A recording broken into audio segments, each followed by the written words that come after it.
all that for you if you'd like. Oh, thank you. I forgot the Zoom thing. Thank you. All right.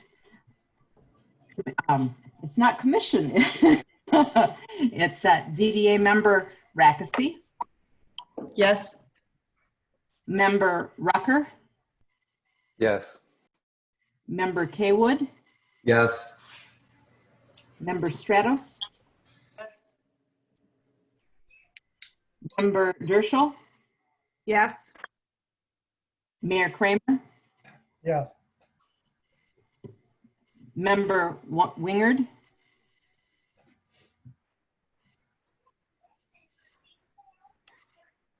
Jennifer, you'll have to unmute yourself.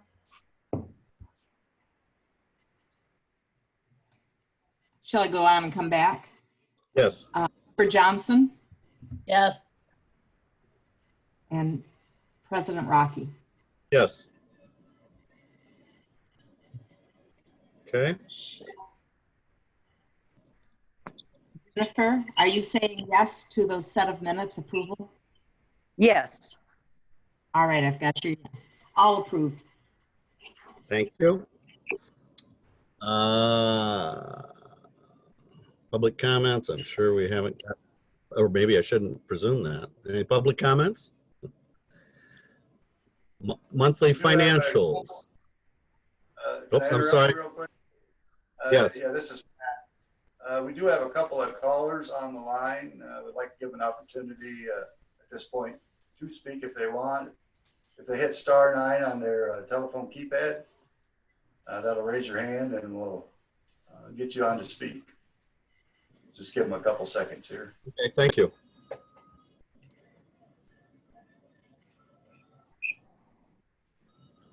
Again, that's *9 on your keypad if you wish to speak. No response, you're good to go. Thank you. You're welcome. Financials. I'm sure you all have reviewed. Is there any questions or discussions in the financials? Yes, Brad. Thank you, Jennifer. Yep. I think we have other projects at 150,000. Can somebody tell me what that is? I'm trying to scan through. I'm not sure. I think it's on the 3rd or 4th page. Funding for other projects. Yeah, the budget, the prior year to date actual 150. Is that what you're talking about? Yes. Okay. That was budgeted, Audrey, for I'm trying to, because we got a current budget of 25,000 there, so I might be confused, Jennifer, what you're asking. Well, there's other projects listed at 150,000. I don't know what that's for. Mr. President, that was the DDA's contribution to the parking lot projects, and that was the prior fiscal year. So it's not the current fiscal year, and it's not what's proposed in the next budget, but that's the prior fiscal year. That's a reflection of the funds that have been accumulated as a contribution to the parking lot project, I believe. And the same, this year's budget is 25,000, correct? Correct. And nothing's been applied to that to date. That clarify things, Jennifer? Yes, thank you. Okay. Any other questions on the financials? What was the increase in general downtown maintenance? Did we pay something earlier than usual or something? Can you address that, Audrey? Last year it was 2451. This year it's 7486. So I can jump in there too as well. I know a portion of that is the replacement of some of the banners. I believe that's where we also applied the bike rack expenses. And then upcoming, you will get an invoice for the, it's not applied yet, but you'll see an invoice from NYSERDS for the summer flower display, which will be applied probably in the next financial report. But that would be the bike rack and banners and would have represented the fall decorations as well. And NYSERD summer, that's going to be around, is that around 12 or 14? What did I see? 12 or 12 and a half. Okay. And the account that we were keeping separated out with the little gas station funds that went towards, of course, the Taylor's purchase, that's just absorbed for the time being, correct? Till that potential building sold or something. So on the first page of where it says balance sheet, that's where we took the 58,000 out. That's the difference between the prior year and the current year. So that's the reflection of those funds that were removed and then added to your other savings to then purchase the Taylor building. Okay. And then the Taylor purchase is represented on the third page under the year-to-date budget for expenses. That's the 107,984 under the capital outlay. Yep. Okay. Just clarifying. So we have bills to be paid on top of that, the financials. I think we can approve both at the same time, I would think. Yeah. Is there any other questions on the financials or the bills to be paid in the amount of $7,818.35? And we have, so Scott is working on the drawings for the Taylor building, correct? Those are complete, and as Audrey noted it in an email or in her report, that actually while it's shown as being charged to the DDA in this list of invoices, that'll actually be backed out or has already been backed out because the city committed to covering that cost. So that is available. So Audrey and Lisa have already utilized that for the inquiries that we've received so far in that building. We've made those drawings available to help any developer who might be interested in redeveloping that property. Keith, then are they going to approve then for instead of 7818 subtracting out those costs? It could be, or I don't know that it matters, but you can either do it as it is, and we've already made, I believe, the journal entry, so you can just do it as is, and the finance director will back it out, or you can subtract that 4,400 from the, so it'd be 34,1835. Be the, if my quick math is correct. It is. Anybody have preference to how they wish to do that? I'll look for a motion to approve the financial and the bills to be paid in the amount of either $34,1835 or $78,1835, whichever the motion states.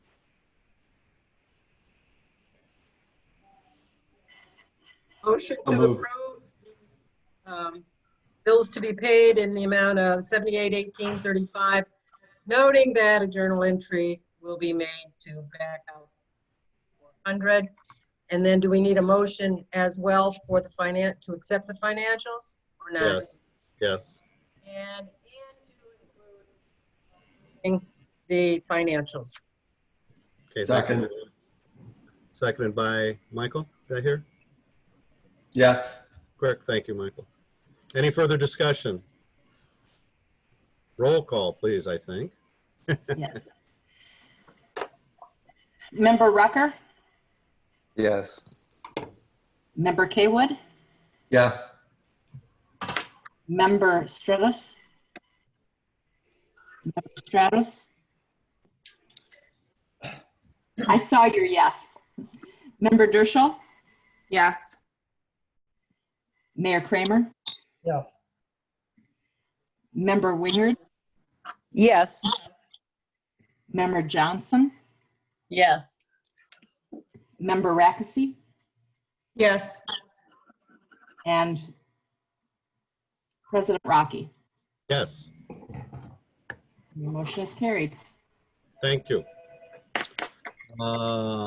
New business, nothing under old business, new business. Caden, would you like to give us a brief update on the chamber? Yes, thank you.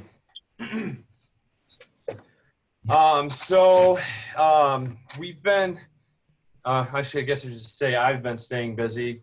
When all this started, we did keep Jamie on board to help with marketing, flyers, all of that good stuff, and coordinating all the online virtual offerings we've been doing.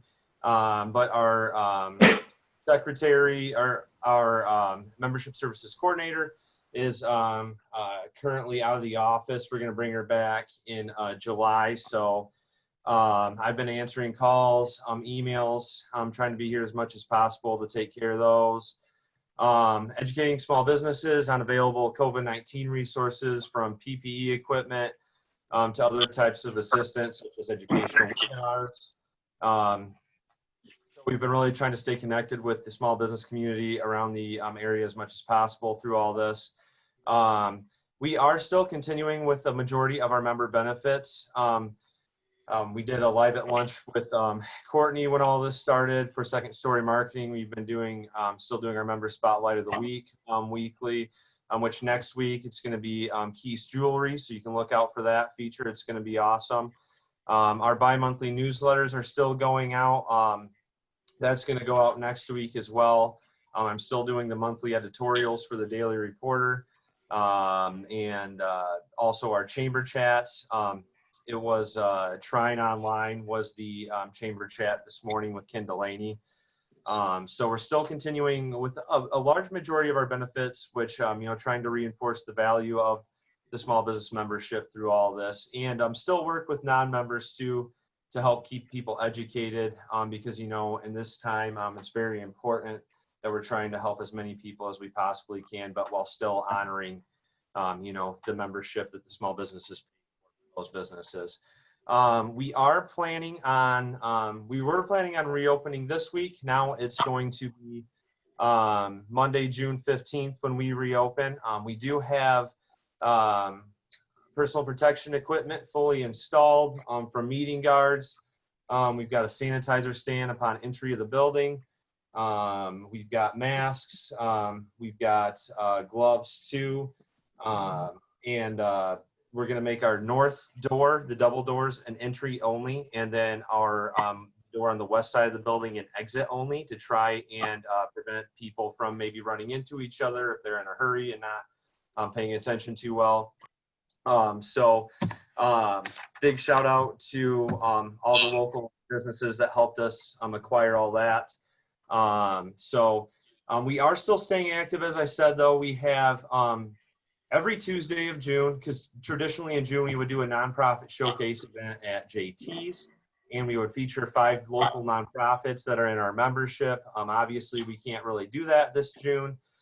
So we reached out to the Community Foundation, who support or sponsors that every year.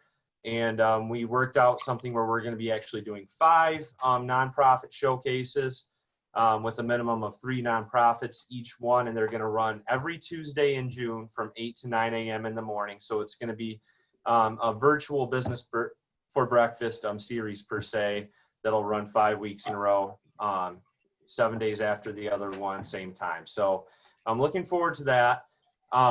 We emailed all of our membership, all the nonprofits in our membership. If there's anybody out there that still wants a shot at that, we've still got some openings.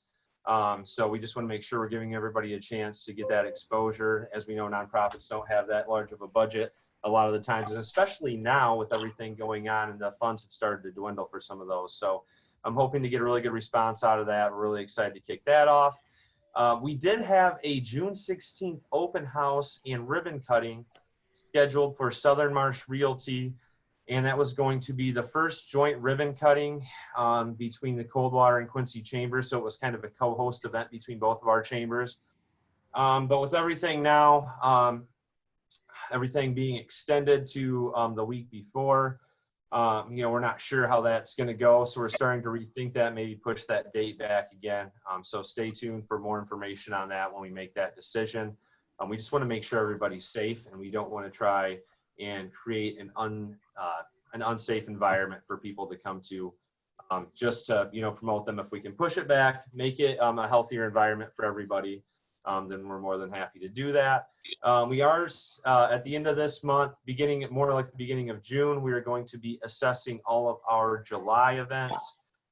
We are supposed to have our annual mini golf outing at the very end of July, which was really not only a great fundraiser for our chamber last year, but it was also a really great networking event for local businesses, and that was the most important part about it. A lot of great feedback, a lot of positive feedback. Congratulations to the Second Story marketing team again on their victory there. But really assessing the future and funds too.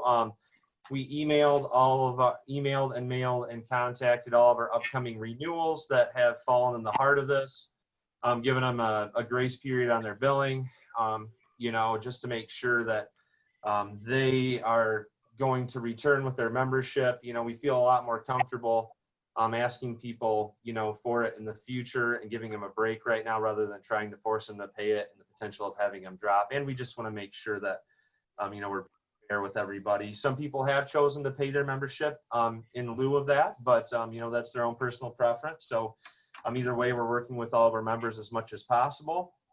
Other than that, we've been, like I said, collecting a lot of information about everything going on locally, whether it's personal protection equipment. And my one last thing I want to mention before I finish today. So Lisa from XOS, she is dropping off an abundance of hand sanitizer to me today, a big donation.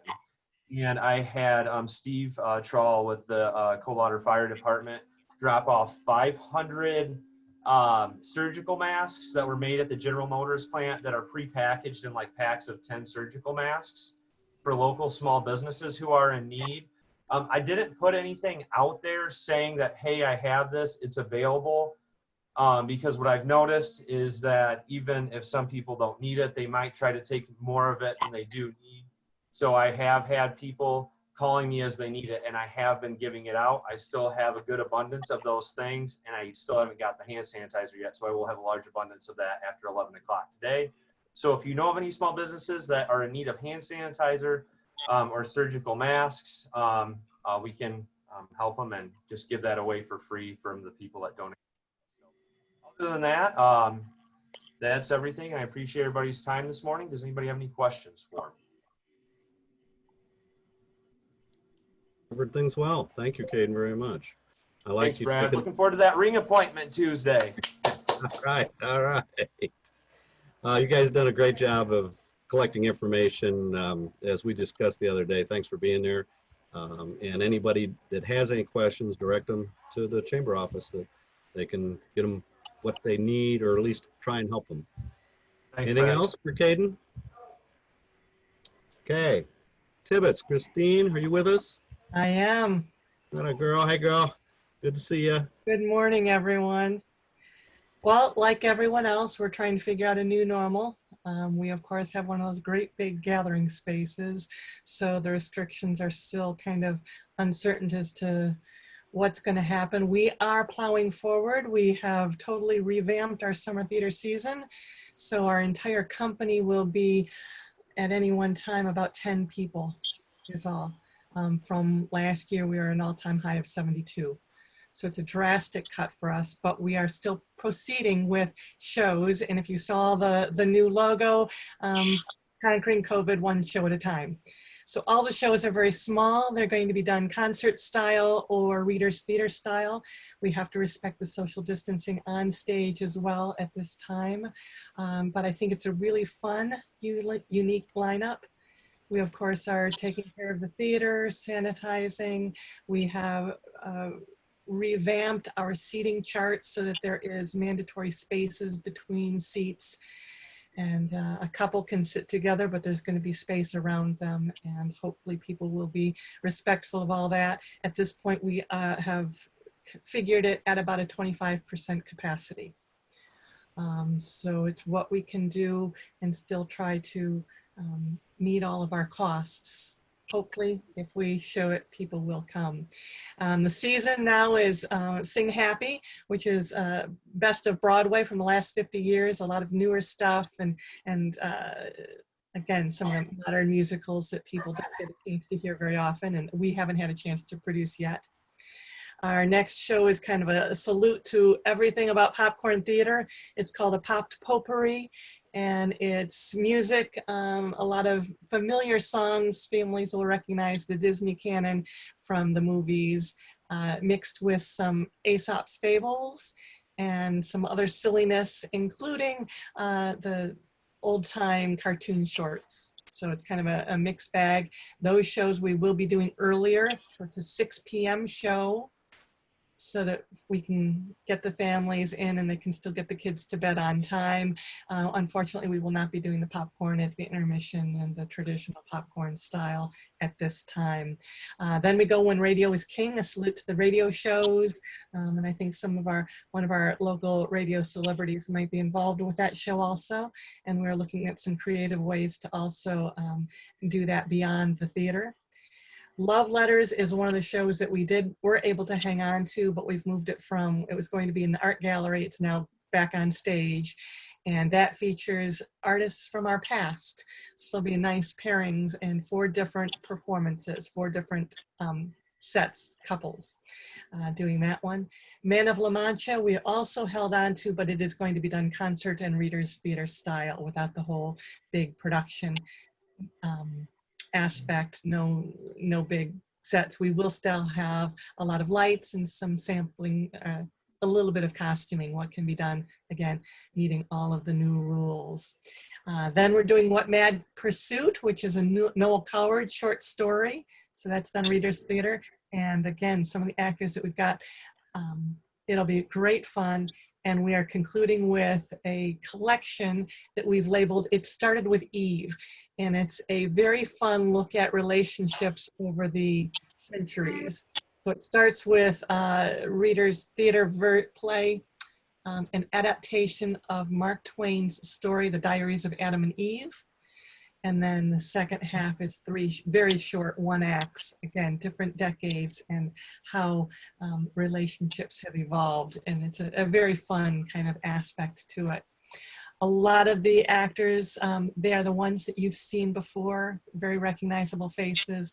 I want to really make sure that we knew who was coming in and they would be respectful of the rules and make it as appealing to our audiences as we possibly could. So we're looking forward to all of that. Our staff has continued to work. They've been very busy. First of all, just revamping the season and then revamping it again and then revamping it a 3rd time. So this is our 3rd version. Pray that everything moves forward. Like I said, we are trying to do everything we can to be respectful, both on stage and in the audience. So I just hope that people will choose to come out and support. And I'm hoping that they will be anxious to get a little bit of something that's non-tech, something other than the Zoom meetings, but some live performances. Okay, any questions for Christine? I guess one other quick note, we are doing an upgrade to an electrical system. The building, as old as it is, still has some very, very old electric and was on single phase. So we have been working, and now that work has been able to resume, we will be finishing the upgrade in the next couple of weeks. bringing us up to the 21st century to at least have three-phase electric for all of the electric equipment on stage. That will improve the efficiency tremendously.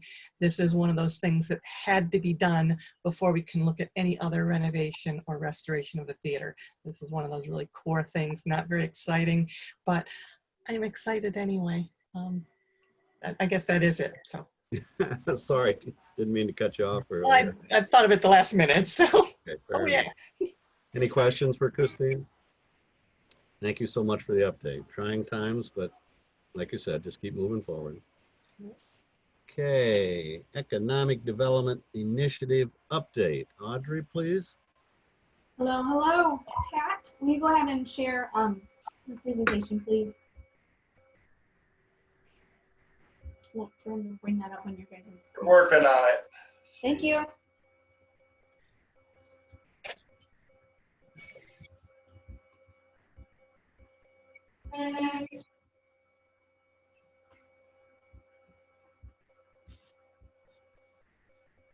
Can you see us?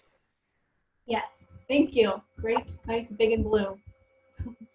You can go to the first slide, actually, the next one.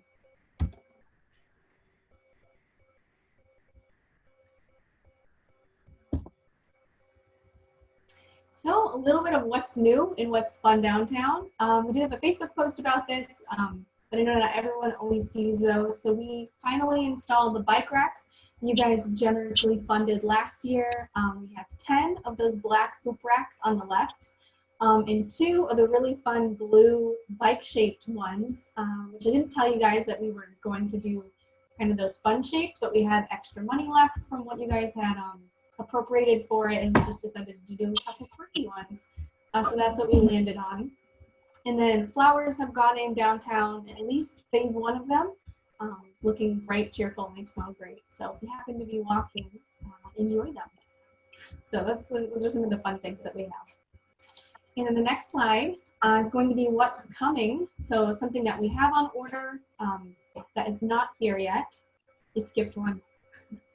Which is, Lisa found these. I think she saw something similar to this in Holland. And so we have ordered hand sanitizer stations for downtown for the outside. And I believe this is the same model that we're purchasing or that we have on order. Things are back ordered right now. So we probably won't get these until November or December, they're telling us, but at least we will have them from that point forward. Now you can go to the next. How many are you looking at, Audrey? I think they've ordered 4, and each are, I believe they're a couple, $200 or $300 a piece, I think. We have a couple new businesses downtown. One is Craft Out Loud. They've formally opened, and they started out by doing online orders, so you can see their products online, all sorts of crafting and threads and quilting supplies or fabrics and all kinds of things. And if you happen to be a quilter or someone who can do a little bit of sewing, I think they're doing a community quilt project right now for submitting large squares. You can find out some information about that on their Facebook page. And then I believe Coldwater World Market is not open yet, but it is opening sometime this year, and that will be, it's going to be, I believe, a kitchen supply store, international food, home, and kitchen supplies at the corner there. So I'm pretty excited about that one.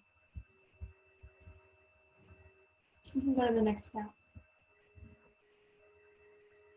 A little update on the mask fundraiser. As of yesterday, the last update that Al gave me is we had sold 205 masks.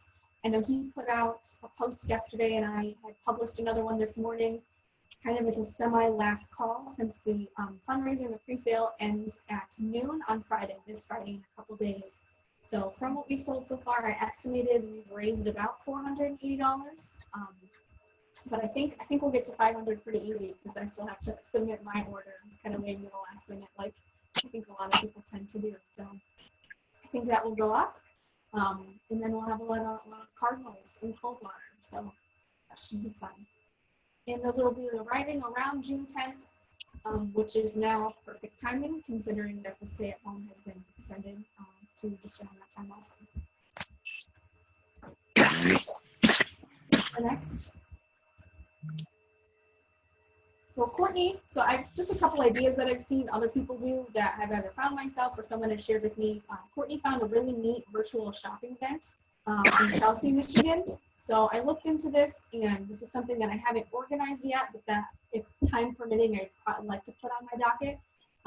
It's basically a Facebook Live sales event where you have an event page, you do some interesting graphics, and then you schedule businesses in anywhere from 20 to 40-minute time frames throughout the course of an evening, and then you share basically their live stream, and they do online sales. They might do deals or something like that, and then people can choose to order what those businesses are choosing to highlight and sell that evening. So it can be high tech, purchasing things directly online, or it could be sending an email order or ordering on the phone. I've kind of seen all three of those, depending on what the business is set up for. So it seems relatively easy to conduct. It's just getting the word out and having really good, interesting graphics for people to be interested in, and then seeing how it goes. The second one, Chuck from Jeannie's Diner shared this with me. It's a website called BC Eats. A lot of communities sometimes will do something similar to this, but it's basically an online platform for every restaurant within their community that participates. And there's an annual fee associated with this. And thanks, Kaden, for tracking down some extra information on this for us. But it's like an annual fee for this program, and then every single restaurant that agrees to participate can conduct online sales through the same platform. So if we wanted to order some food, we could go online to one website, be shown all the options, and then do orders that way. I believe it's around $6,000 plus a % of sales, similar to how credit cards are charged. And I do want to find out more information about that because I've had a couple people, several people ask what it would take to do that here and whether or not there's any interest in it. So if anyone wants to comment on that or see where they've seen somewhere else do it, you're welcome to.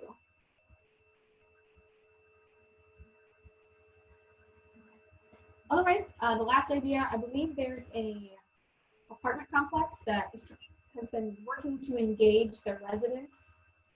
I had one more, Pat. Working to engage the residents in something that they did was like a sidewalk chalk contest. The weather's getting nicer to get the residents outside and kind of engaged in taking photos, and I thought city approval pending, I gotta ask what the rules are about sidewalk chalk. That maybe that's something easy that we could do to get residents, kind of assign them a certain block of space spread out from one another and add some life to the sidewalks. But I don't know if we're allowed to do that. Keith might be able to share some details about the rules there.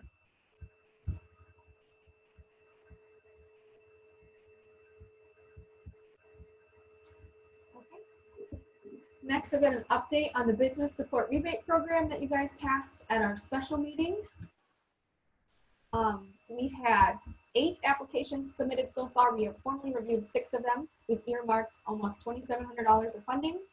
So we've got about $7,300 left. And what those funds have been used for at this point include electronic payment methods, an online ordering system, checkout barriers, foot door pulls, hand sanitizer stations, gloves, masks, and medical grade air filters.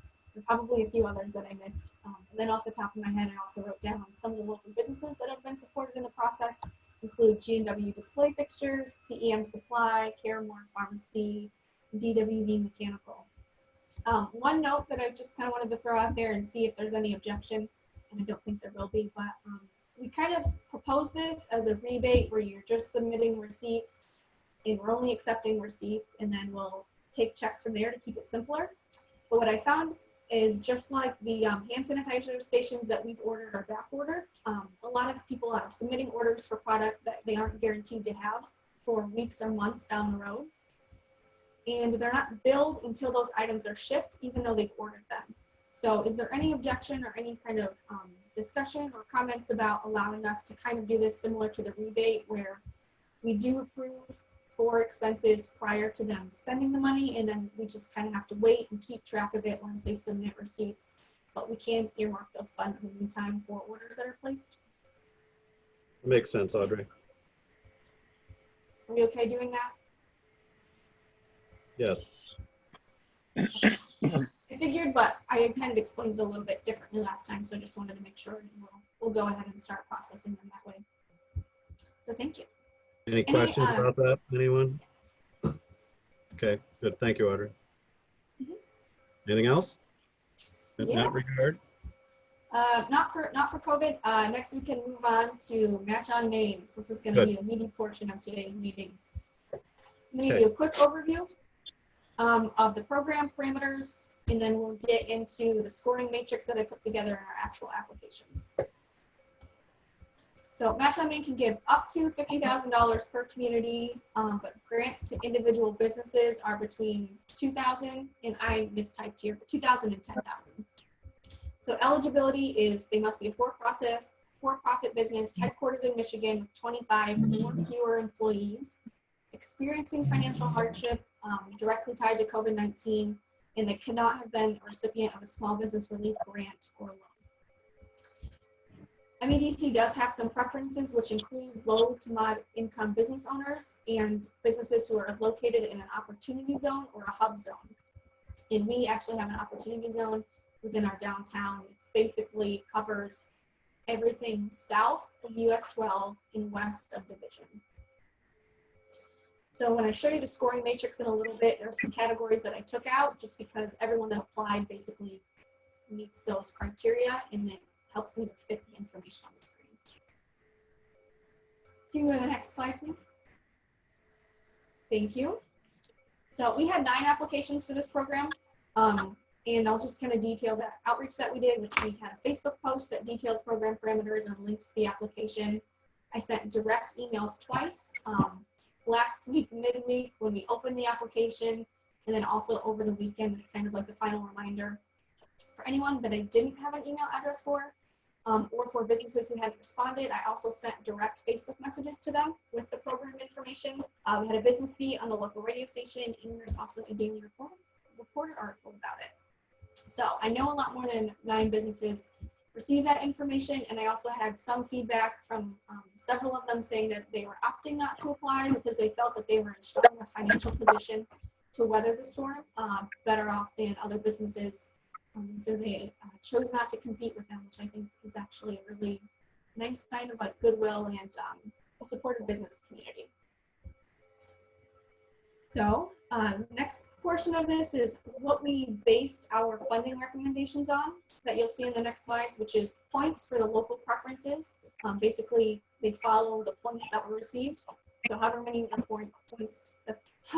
points they earned is the amount of funding in thousands of dollars that I recommended, with the exception of specific business types who have higher health and safety requirements to meet based on the risk that they're assessed with. So, for example, retail businesses have a lower risk associated with them than other types of businesses, say a restaurant or a salon or things of that nature, and just accounted for that. And then to go over the local criteria that we used, anyone who had received a past local incentive, whether that's an Oprah tax abatement, whether it's facade reimbursement or rebate and things of that nature, just because it shows an initiative in improving in their business and their building. Anyone who has taken advantage of a business development program, whether it's hosted by the Chamber, the Small Business Development Center, or another organization. And again, just because it points to kind of ongoing education and best practices and seeking out good information and resources to keep your business strong. And someone with an existing lease or mortgage, we included this because it helps identify the need of a business, kind of just assuming that they'll have higher operating costs and things like that to cover, compared to someone who doesn't have those payments. And asking that question kind of prevented us from having to look at profit and losses and things like that to see what the need was. And then we chose to repeat or basically give direct points for MEDC's preferences, so low mod income earning business owners and anyone located in the opportunity zone, because we know that the funding for this program is extremely competitive. And so if we have more applicants who meet those criteria, we as a community are in a better position to get funding for all the businesses that we select and apply. So do we have questions so far? I'm sure there might be some. It's a lot of information. We're good? Good. Okay, we're gonna move on to scoring in the application. So I took out business names and I took out some of the notes that we had put in and just really boiled it down to whether or not they met the criteria and what their points were.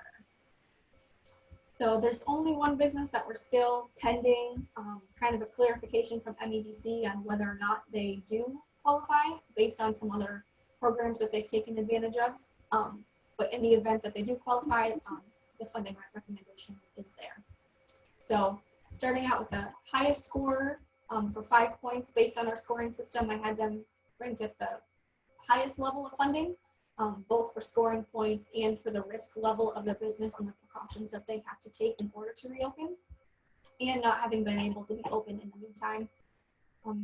And then moving down from there, fewer points, fewer dollars recommended for our grant application. So I'll let you guys look at that for a minute before we move on to the second set with the next 5 applicants. Does anyone have questions on this form? This is how MEDC organizes the information.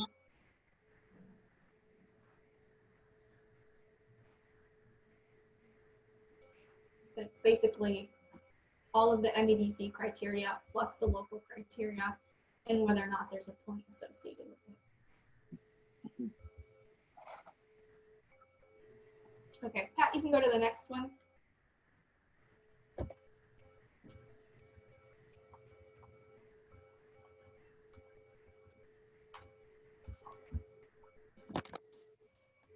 So this is similar. Everyone is it's basically tied to the amount of points that they received. So using this approach, we have between $33,000 and $35,000 that we would be requesting from the grant program from MEDC. I'm recommending every business that applied for funding because we know that every one of them needs it, and there were a lot of businesses that didn't apply and didn't compete for funding because they know they're in a stronger financial position, so it made it a little bit easier on us, and I think everyone that did apply did score points and deserves to be included in our application. What we're not doing is asking for the full 50. So if you remember that I said each community can ask for up to $50,000. If you want to know why we aren't asking for the full 50, it's just because we know the relative size of our community compared to other communities that we are competing with for funding. And they're only guaranteeing at minimum that there's one recipient per region. And so we thought that we would ask for something that was a little bit proportional to that, while still helping out local businesses and using the scoring metrics.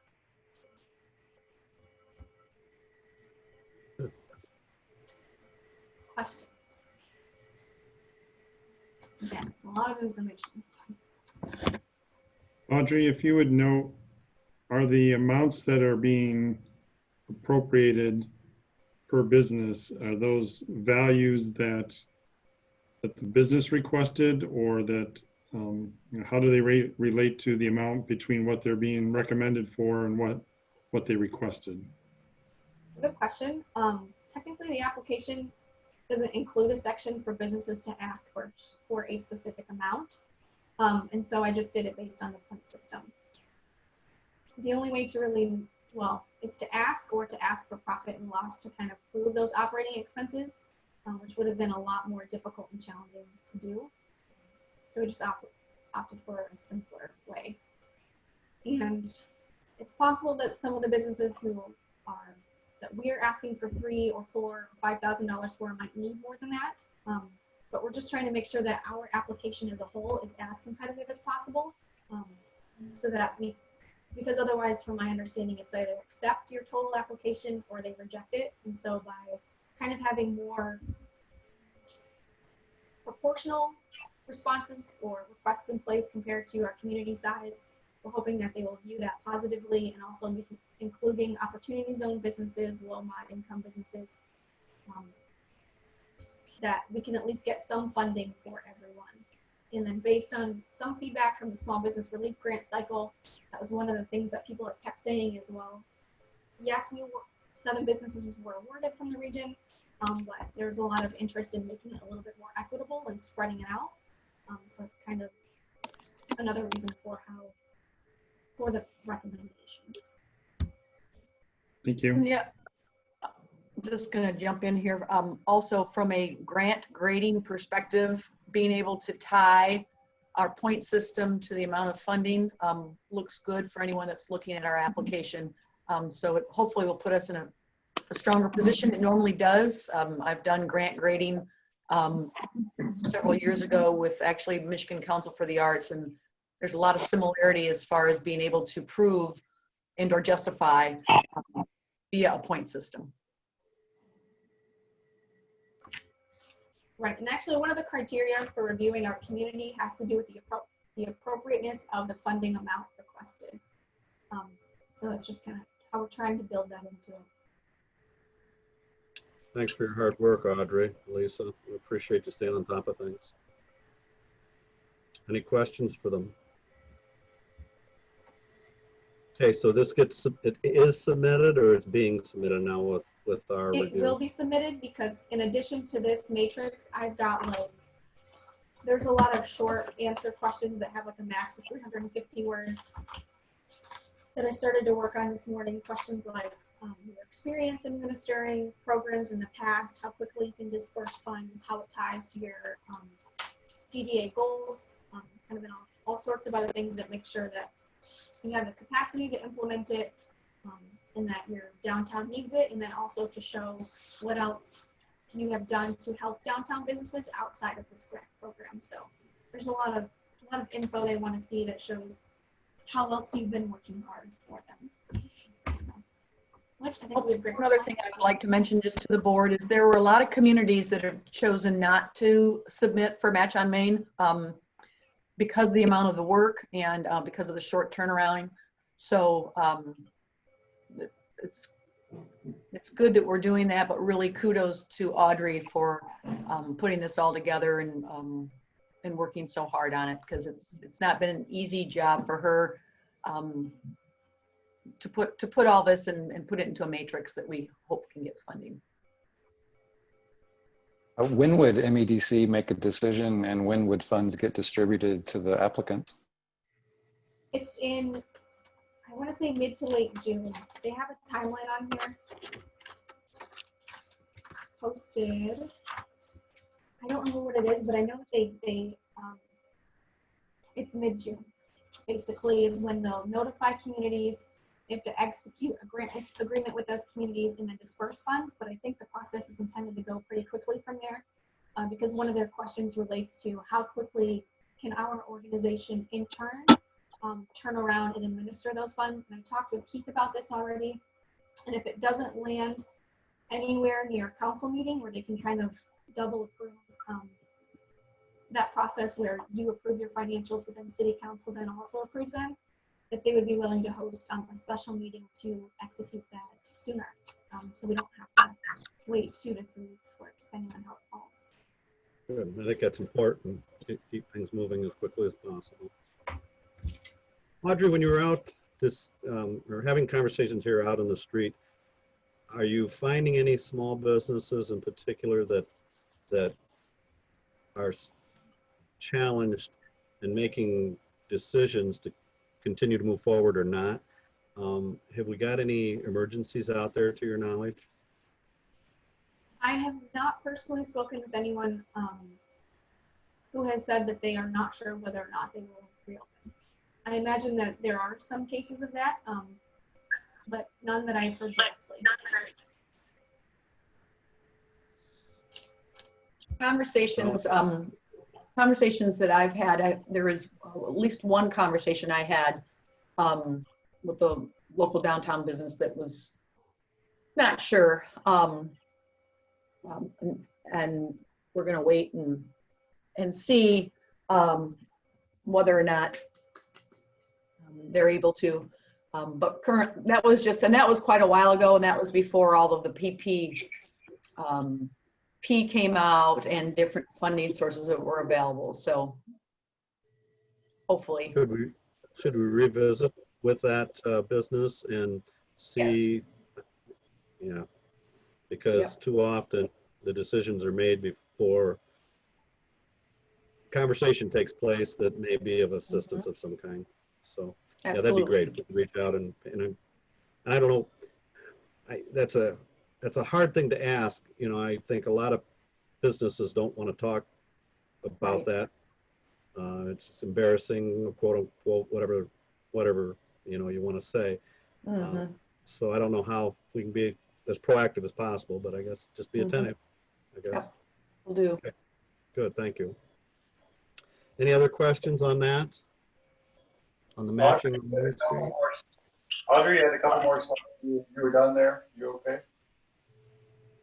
Yes, that was, well, you can bring it back up in a few minutes, I guess, once we get to Keith's section. I have those maps. I did forget about those. Okay. For the ordinance. Okay, everything on match on Main Street, good? Okay, next on the agenda is the local marijuana ordinance discussion. Keith?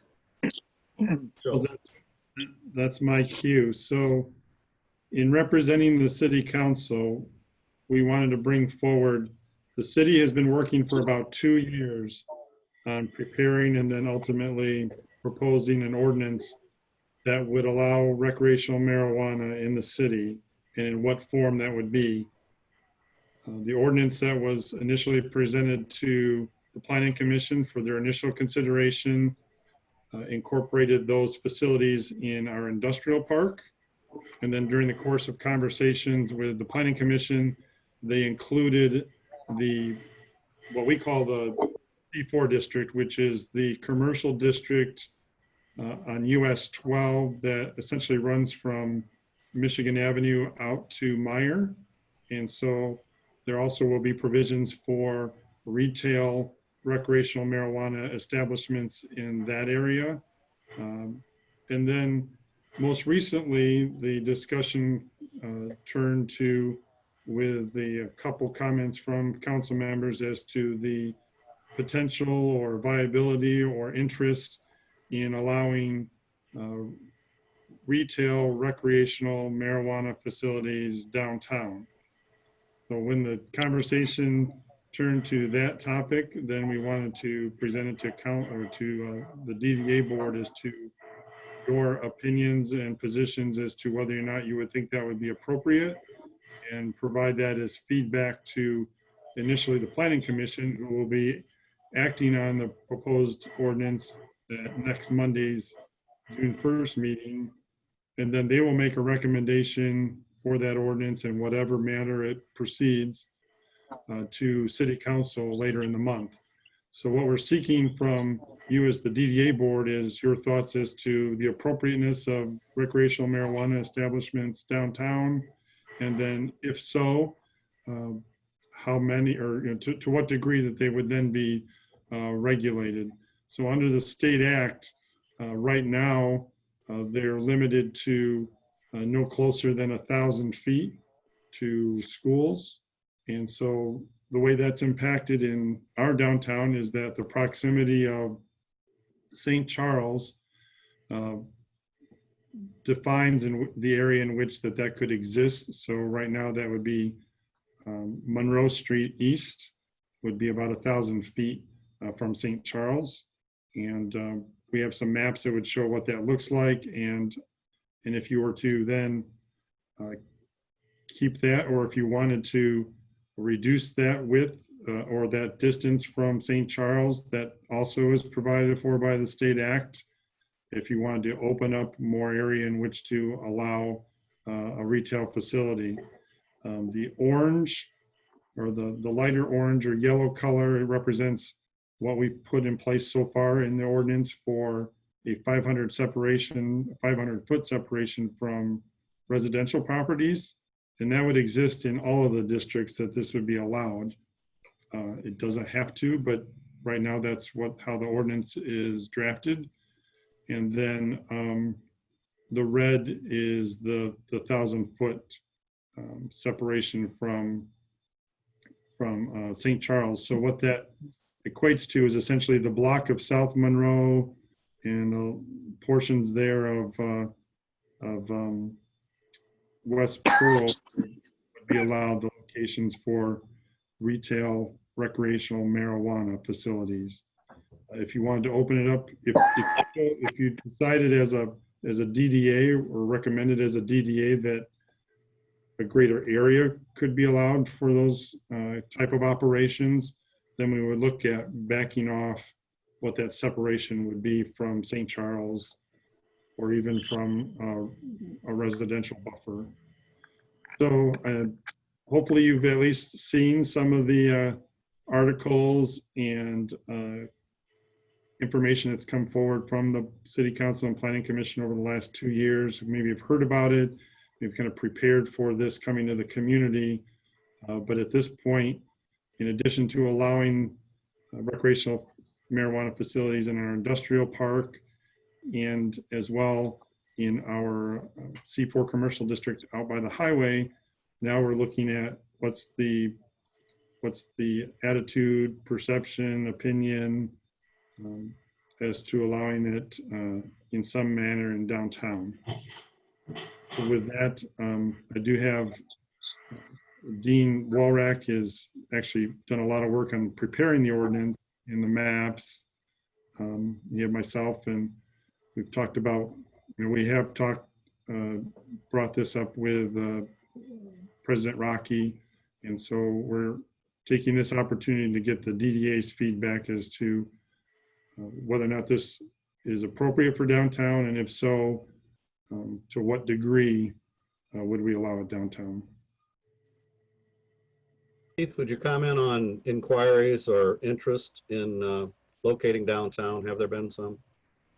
Definitely, and Tim can comment on that too. I know that it's at least 2, if not 3, have already started scoping out property downtown in the event that the city would open up that area as well. So there is interest. There is interest in the city as a whole. We know that they're going to get quite a few inquiries, and it just will depend on where they start to site. In our ordinance, except for the industrial park, which has no separation requirements, the East Chicago Street has a separation requirement, and as it's at least currently reflected on that map, it has a pretty confined area within the DDA that they could locate anyway. And if you were to put a separation requirement in, then it would really limit it to 1.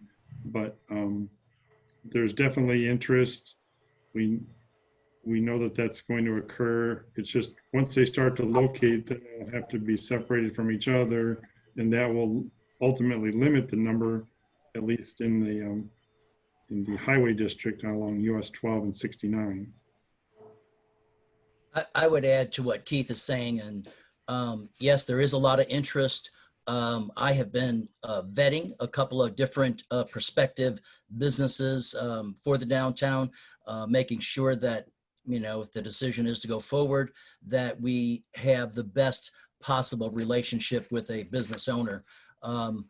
I've got one that's already scoped out a building. They've talked to the building owners. We've got some good ideas. I've looked at their operation. It's very industrial looking. It's not like your, let's say, what people might say, oh, it's a head shop. Well, it is not like that at all. It is very secure. And I think that the customer base, what I was looking at with them, over the course of a 7-day period, they brought almost 1,400 people to the downtown that they were in, about 198 a day. They have online ordering, ways for just stopping by and picking up. And I think it could be a good boost to the downtown. But again, it just depends on the ordinance. Ideally, they would like to see it reduced from 1,000 feet to 750 or 500.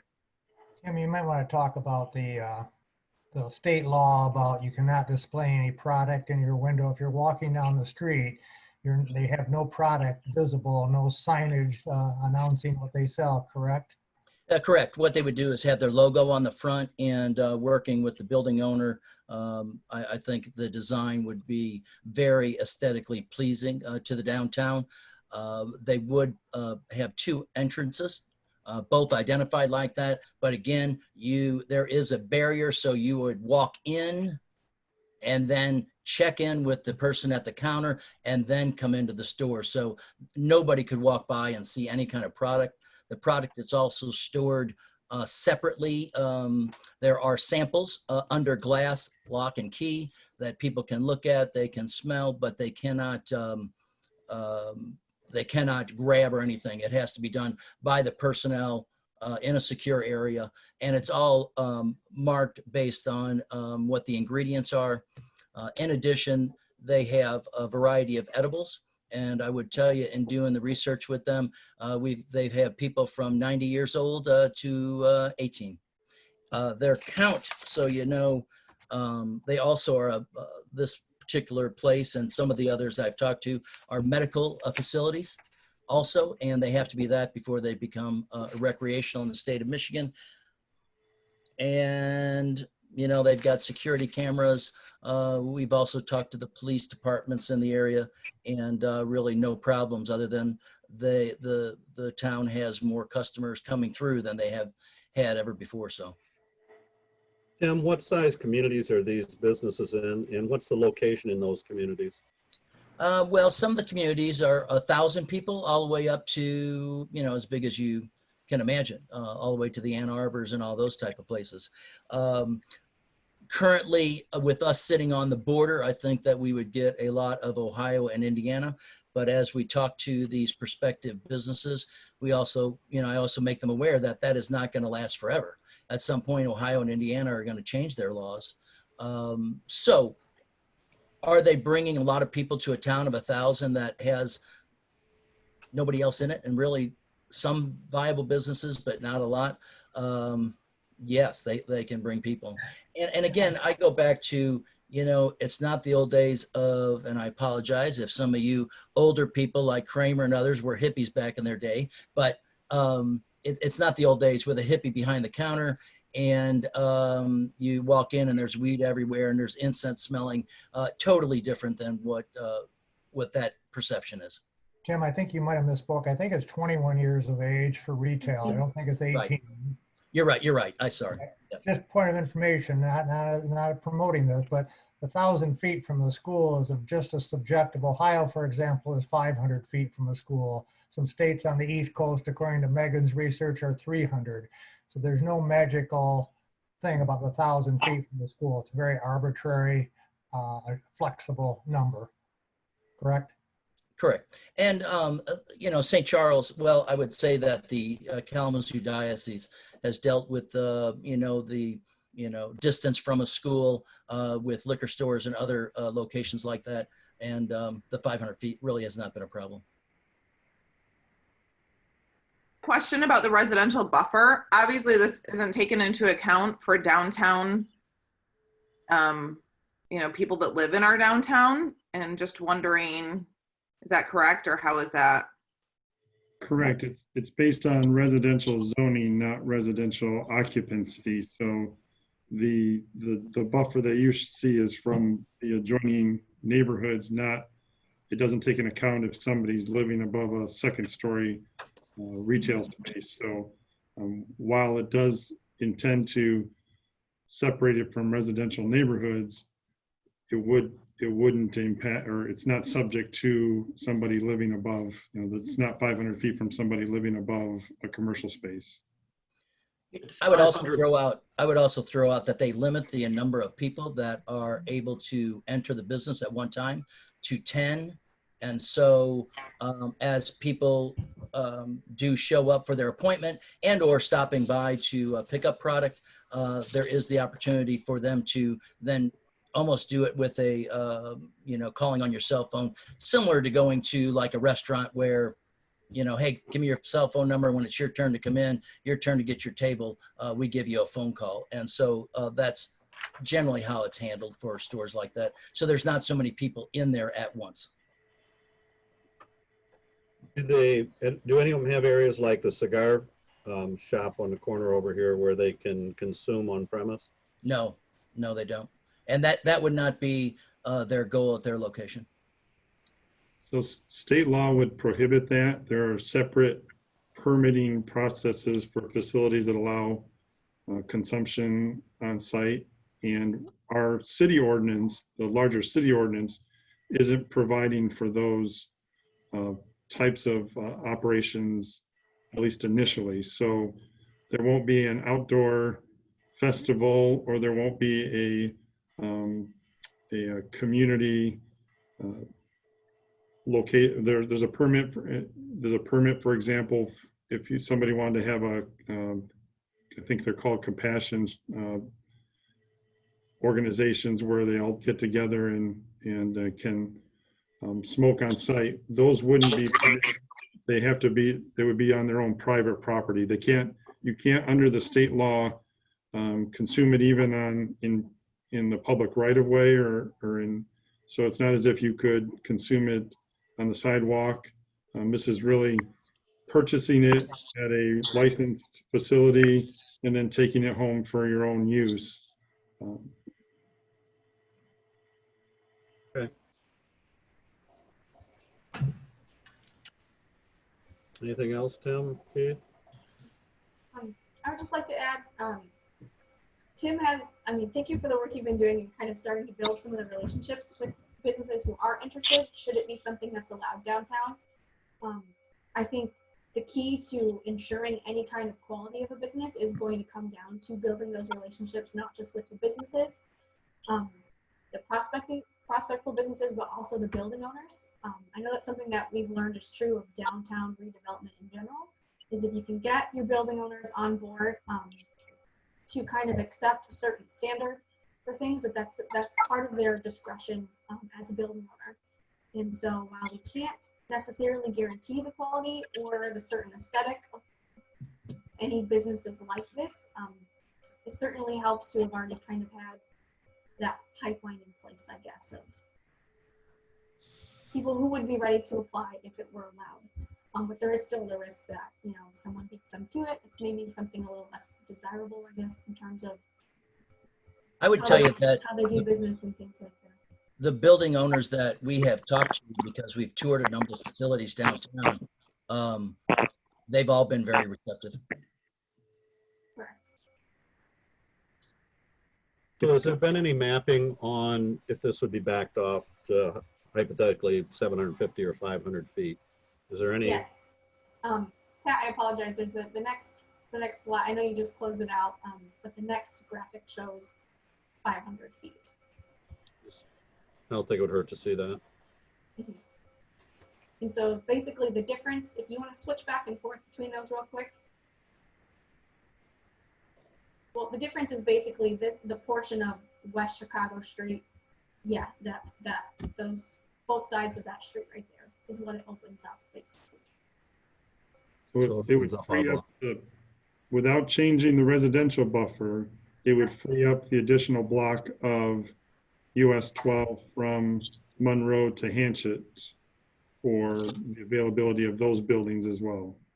And then Keith, you probably already said this, but can you just reiterate how many the current ordinance based on density would we, in theory, could locate downtown? I hope everybody caught what I hope everybody caught what I'm saying. But currently, we have 1,000 feet between businesses in the out by Walmart. If that's kept for the downtown, you could not have two businesses closer than 1,000 feet, which would probably limit it to one or maybe two, probably one.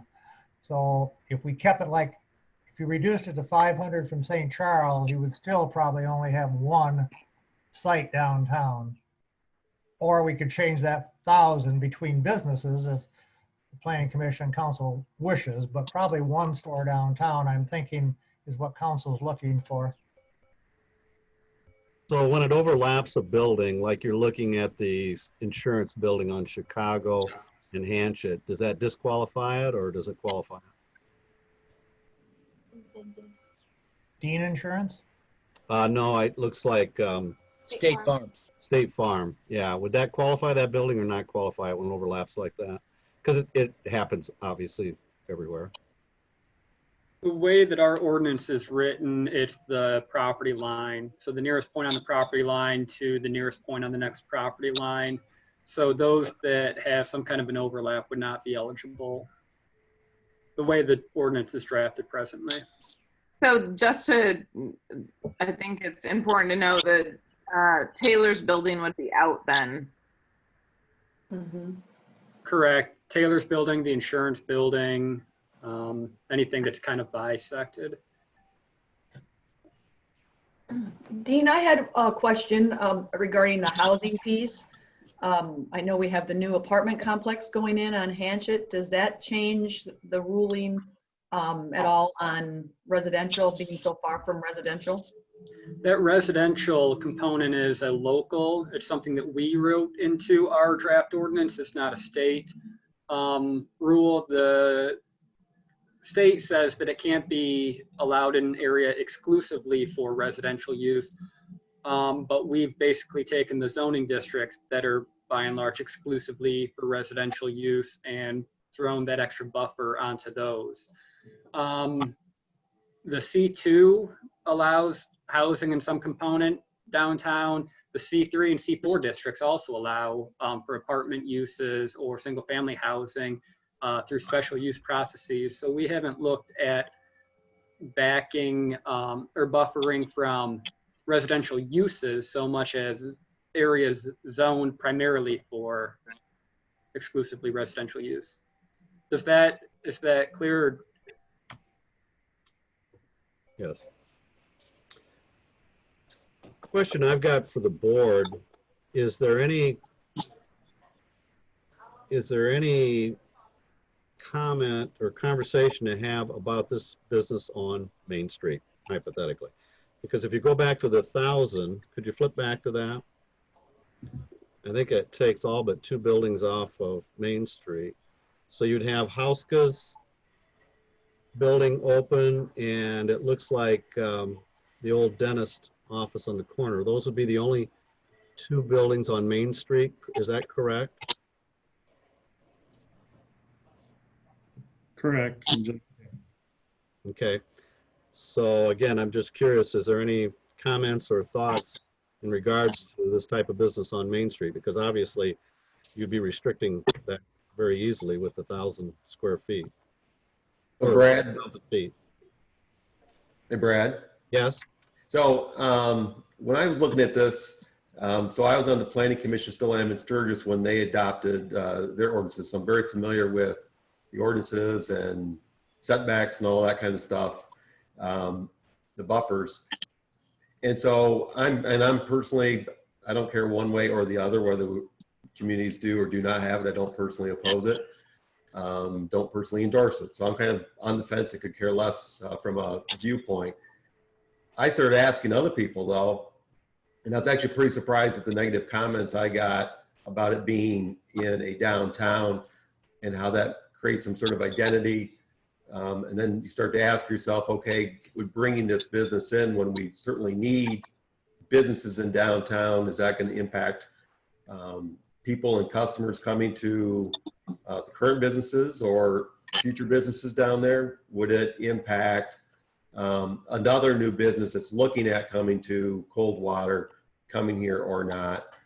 How would it impact community events, parades, and that kind of stuff? When you want to, people want to bring their young children downtown, is that going to impact their thoughts on doing that with a marijuana facility there? Again, I personally don't oppose it. I think, but we do at least have to think about, and maybe Tim can address this, of communities that have had, do have a downtown, if it's impacting other businesses positively, negatively, not at all. Most of them have said positively because of the fact that you don't have the product displayed in the window unless you knew what the logo is and the name. It's more of a destination location as opposed to, oh, hey, there's something, let me just stop by there. But most of the other businesses around the ones that I have talked to have been pleased because, again, it gives people a chance to explore that downtown while they're waiting their turn or whatever the status might be. But again, I don't think that having a parade downtown and being able to not stand there because you see this location behind you, I have not seen it and I have not heard of issues like that. Now, there could be some, but I have not heard of any. Right. Tim, can can you share with us what towns you've heard that other people have been positive about? Well, the main one has been, I will tell you, Reading has been the main one, along with Ann Arbor. I did talk to a couple of people up there. Of course, that is just totally a different animal than what we have down here. Reading is a much smaller location than what we are in Coldwater. So really, those are the two locations and some of the shop owners. The other one that I talked to was in the Lansing area. And again, Lansing has many locations like this all throughout the city and downtown. And they have not seen a big issue on any. Well, one thing that, you know, Tim, Keith, and Mayor, I know you guys have been, and certainly Dean as well, have been involved with these from the Planning Commission and the city standpoint. What others may not understand is the level of regulation that goes into these people who seek licenses through LARA. And the capital requirements are very large capital requirements, and the background checks on all involved in each individual entity is pretty extensive. So every single member has to go through background checks, provide information on financials, et cetera. So whomever comes in, whether it be allowed in downtown or not, or whether it be in other locations, they're typically going to be very well capitalized, not just kind of coming in on a whim trying to do something. And because of that, they typically do, you know, nice storefronts. They're very serious about following the rules, because if they don't, they know how easily that license can be taken away. And in my discussions, the location that we've identified would be a classy looking facility. I will tell you that. So I have no question on that. Well, I just want to throw out there, just for everybody's information, we've had 3 widely publicized public meetings on this issue with Planning Commission and City Council. The last one was even on Channel 3 in the morning, telling people we were going to talk about it. We've not had one citizen come or call in or communicate in any negative kind of way, which shocks all of us. But I think we might be making more of this than is really the people really care about. I guess, and I'm not like Mike, I don't really care one way or another, but if there's a chance to bring 5 to 100 people downtown on a daily basis to maybe go to restaurants or bars, or maybe even be dumb enough to walk across the street and buy some jewelry, it seems like it's an opportunity. But we've not had much feedback, or any feedback, other than people trying to start a business communicating with us. So I think Tom, is that when you were talking about having it downtown, or just about the general ordinance of marijuana? Has that been the community having retail, having processing plant? I don't think people care, Lisa. I mean, I'm shocked, very surprised, but they figure it's legal. I can drive to Concha, I can drive to Reading, no big deal. I'm surprised, but that's what we're getting, nothing. So I would tell you that the Concha location, I back up because I have been there too, and have talked to the owner. That is also a very industrialized location. That has probably more of a identity from the outside than the location that we're talking about. Well, Tom, I hate to say it, but you know how few people showed up at the meetings for the apartment complex out back?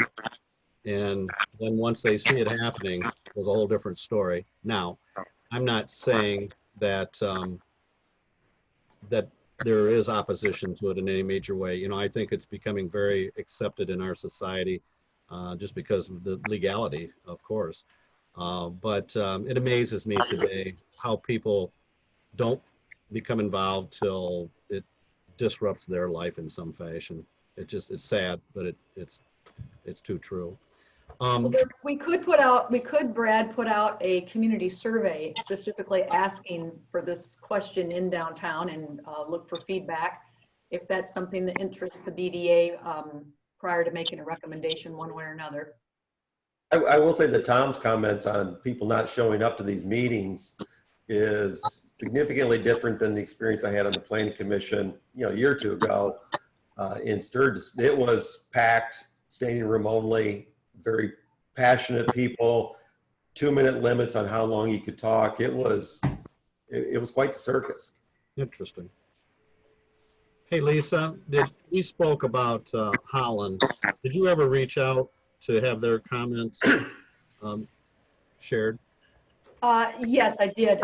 Basically, all of the city, there is no licenses allowed in all of the city of Holland and Zeeland, period. So What was their comments? Why they felt, why they it are was really, operating? that's how they chose to do their zoning, you know, and I think that was very political to talk about it, you know, to give the reason, but that's how their community chose to do the zoning of not doing any type of marijuana selling in those two communities for sure. One thing I can say about that area, years ago, we were looking at a cheese processing plant, and there were like 8 communities in Michigan that were on the list, and we were all willing to do what were called at the time agricultural renaissance zones, and those communities didn't approve those either. So whether it's because they don't have to, whether it's because they already have such a strong retail mix and they don't want to disrupt that, but they didn't, you know, again, that was what they chose for zoning for their community. You said Holland doesn't have liquor stores in that area either, correct? They don't have liquor or? They have restaurants. I can't think of a specific liquor store in downtown that I can think of. I think it's, they're just south of campus. So I don't think that they have any of those in downtown either. Lisa, do they allow fun in Holland? Well, I have a lot of fun in Holland, but that's just up and down their main street. There is alcohol. There is alcohol in downtown Holland. The Michigan Municipal League, I'm not sure if I shared this link with you guys or not in my email on Friday.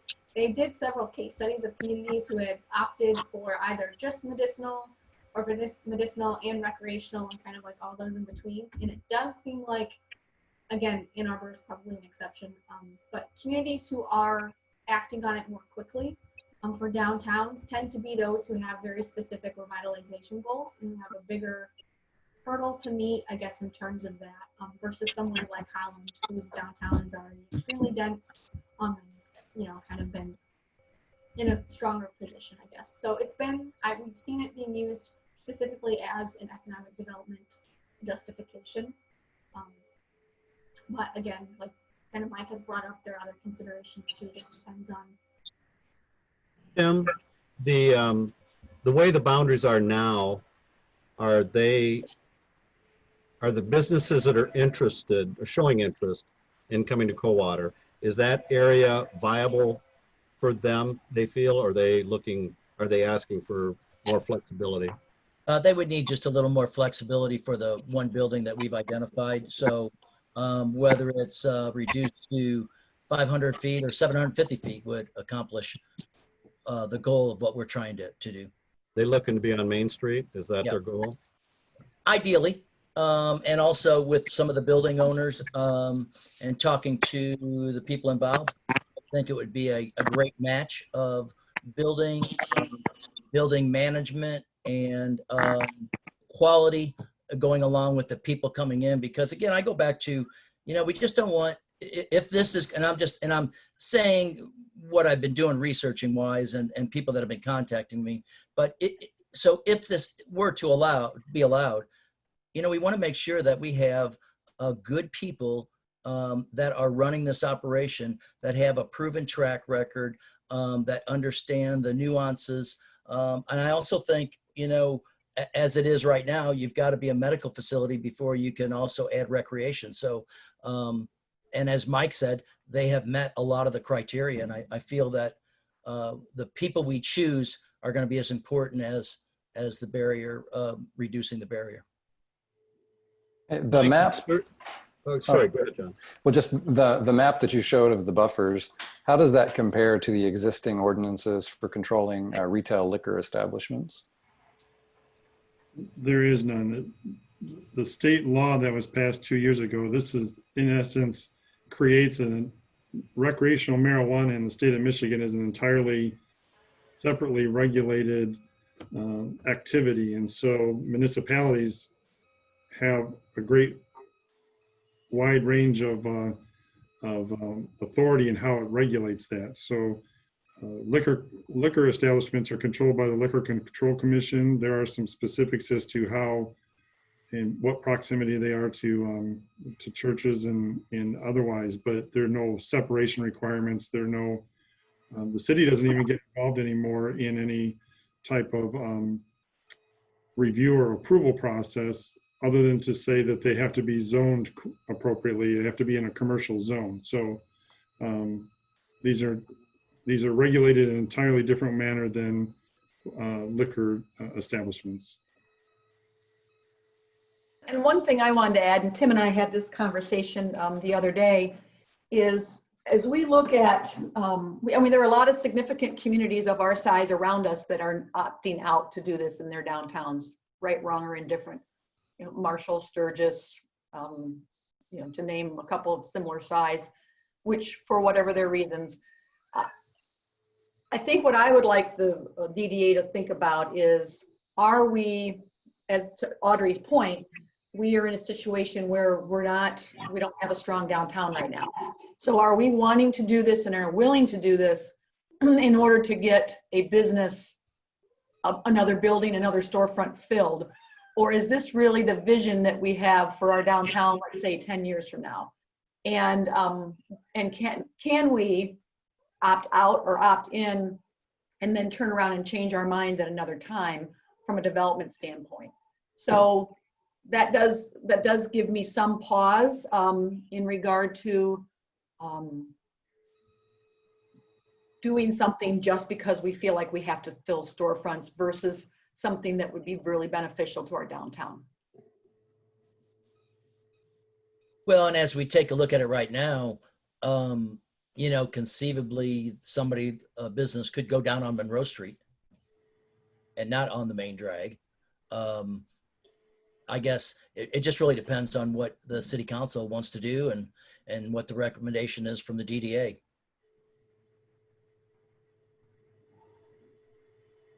So you're saying, Tim, you're suggesting if it's a challenge of shutting down Main Street, no matter what, is that what you're saying? No, I'm just saying is that the way the zoning is, the 1,000 feet, which is kind of the question today, and also downtown.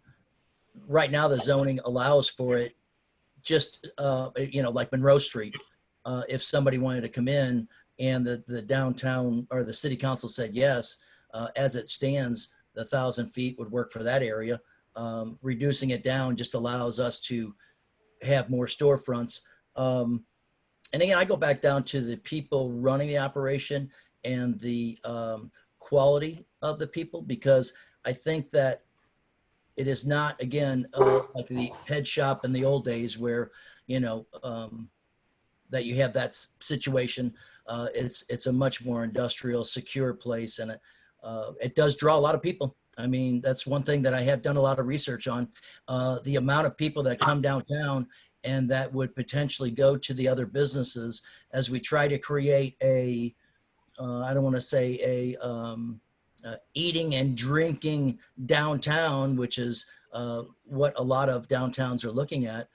You know, you go from JT's to Broadway Grill to the New Lefties to the cigar bar to, you know, to the Purple Orchid to the potential of another a business in the Kerr building down to the Lamplighter to El Cerrito. You've got a lot of walking opportunity for people that are coming to our town, and I think it can help. So this oh, go ahead, Keith. Go ahead. I was just gonna, if I may, just summarize what we're looking for from a council and staff standpoint is, one, the DDA boards try to maybe in the simplest manner possible just suggest, is it appropriate? Is it something that you would allow down or recommend allowing downtown? And if so, then we can talk about what some of the restrictions or parameters are, but maybe just to keep it moving along. Yeah, Brad, you might want to do a vote, just if anybody wants to make a motion to support retail marijuana downtown first, and have a roll call vote, see what that does. And then we can talk about distances. I mean, just like Keith's saying, just a suggestion. We could talk about this for hours. And you guys, I'm sure you guys have, you know, I mean, this is a at the council level and things like that. I know a lot of time has been spent on this, and it is sometimes challenging and frustrating because there isn't a perfect world. Yeah, I mean, we can entertain a motion if anyone wishes to do so, that would be requesting allowing this type of business in our district, I guess. Only the downtown, it'd be the DDA district, correct? It would be recommending. Yeah, right. Is there any comments, thoughts? I'm in favor of it. I'll be honest with you. I think talking to a lot of teenagers, there's a lot of use out there. And I think the future, it's not going to get any more restricted. And I think that it would be good for the downtown. And for sake of getting some discussion on here, I make a motion that we approve it. Or recommend it. Okay, recommend it, yeah. Motion by Stratus. Is there support? Yes. This is Jennifer. Can you Jennifer? hear me? Yep, Yes. thank you. Okay, is there any further discussion? I would throw in if we are tending to recommend that it be explored, that we reduce that buffer from 1,000 to 750, because that opens up the options for somebody who is coming in terms of their potential location. Okay, I think we can deal with that separately. I would Okay. say, you know, first of all, whether we would recommend or not, as the motion stated, and then we can, as I think Mayor mentioned earlier, that we can discuss the barrier. So there's a motion on the floor. There's a second. Any further discussion? All those in favor? Oh, can't do that. Got to do the roll call, right, Susan? Sorry, I'm getting used to Yes. that. Okay. He was ready to pounce on you. All right. Member Kaywood, Yes. Member Stratos, Yes. Member Dershowitz, Yes. Mayor Kramer, Yes. Member Wingard, Yes. Member Johnson, Yes. Member Rackesee, Yes. Member Rucker, Yes. and President Rocky. Yes. Motion carried. So, Mike, you were looking to make a recommendation to reduce it to 750 from the schools? Yes. How about 500?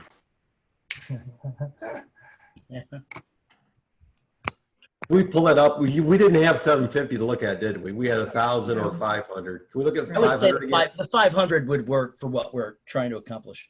Okay, 500 is fine with me. So the 500, could we go back to that picture, please? And that, obviously, the 1,000 doesn't totally regulate Main Street, but it sure, again, the 1,000 would be, what's the Wilbur's corner look like there? Is that Wilbur's building in or out? It's available, looks like to me. Okay. Essentially, the Star Block and Wilbur's would be available. Hauska, the dental office, Rachel's Salon on Main Street. Okay, so there's 4, 1.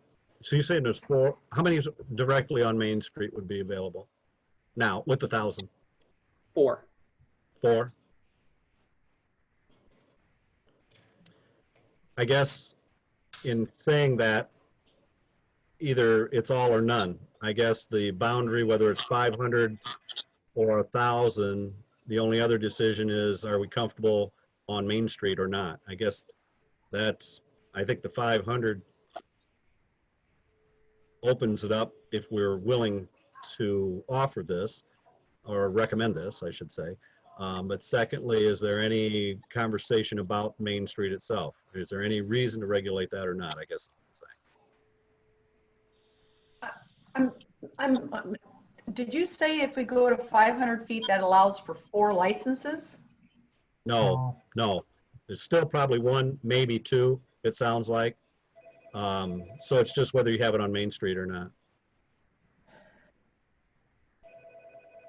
But I guess actually taking it back to the 1,000 or the 500 really does just open up that one section of Main Street is all the only difference. Our block and across the street. If I can point out too, staff is going to take applications on a first come, first served basis. So the process would be an applicant would apply for a local license with the city clerk. They would need that local license to apply for special use permission from the Planning Commission. Those will be added to the agenda on a first come, first served basis.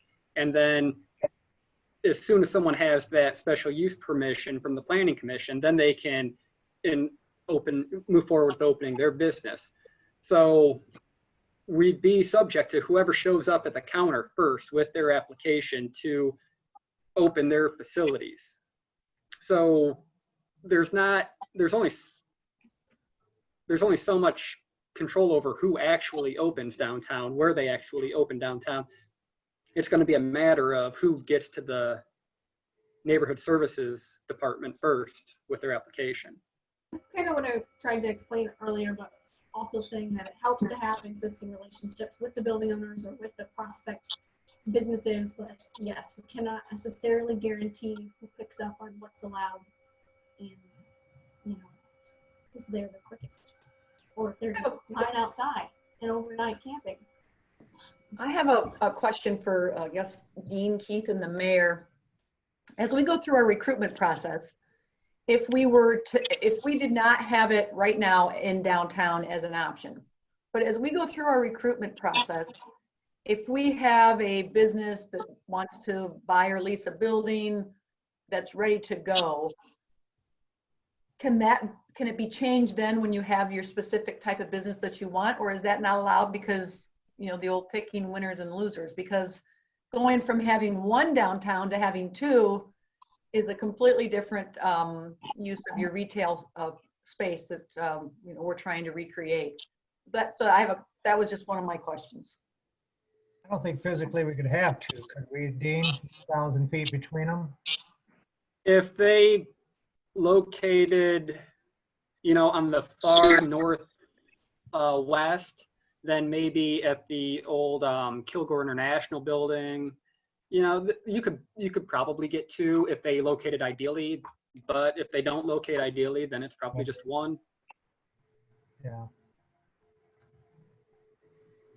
Did Mike make a motion to reduce it to recommend reducing it to 500, or did I miss that? I did. I think it's 750, but John suggested 500, so I'll amend it to make it 500. I'll support the motion. So motion by Michael. Support, you said, Mayor? Yes, sir. Okay, is there any further discussion? Sensing none, roll call, please, Susan. Yes. Member Stratus? Yes. Member Dershowitz? Yes. Mayor Kramer? Yes. Member Wingard?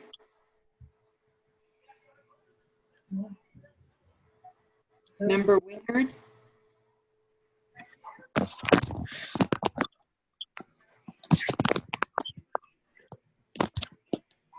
Pat, can you maybe take away the visual again, because if I can see or even give a thumbs up.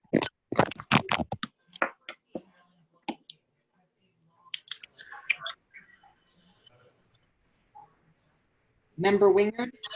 Yes. Member Johnson? Yes. Member Rackesee? Yes. Member Rucker? Yes. Member Kaywood? Yes. And President Rocky? Yes. Your motion carried. Okay. That appears to be the last thing on the agenda. Is there any comments? The general good?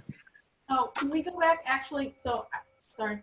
I don't believe that it's required we have any sort of formal motion or anything related to the match on Main. But if we could do it, just to say that we did, just in case to cover our bases, to approve those businesses in the amounts listed for our application, I think that would be a good way to cover our bases just in case.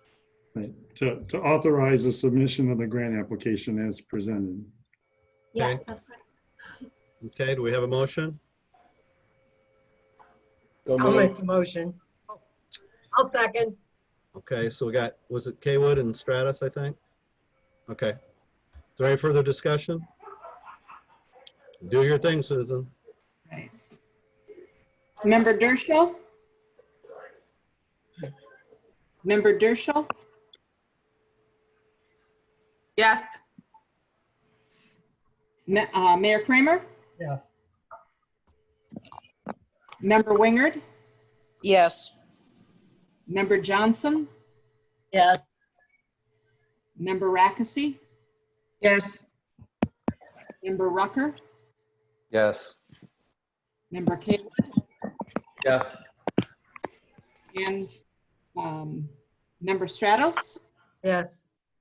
And President Malky. I'm sorry, yes. I was listening to background conversation here. Got the store half, or not even halfway running. Got the store up and running to some degree, let's say that. All right, your motion is carried. Okay. Any other comments, concerns? Okay, thank you, everybody. Sorry for the little lengthy discussion, but I think it's important we take our time sometimes. Okay? Thank you. Is our next meeting June, going to be at 10 a.m. on June 24th? You guys want them to be at 10 a.m.? Seems to work. Yep. City halls, we're for sure won't be open. Well, for a month, yeah. No, I'm sure we'll at least do one more Zoom. Okay. Yeah, 10 o'clock. And what, so it'd be June what? 24th. June 4th. Okay. Got it. Everybody have a great day, huh? Meeting adjourned. Meeting adjourned. Thank you. Bye. Talk to everybody later.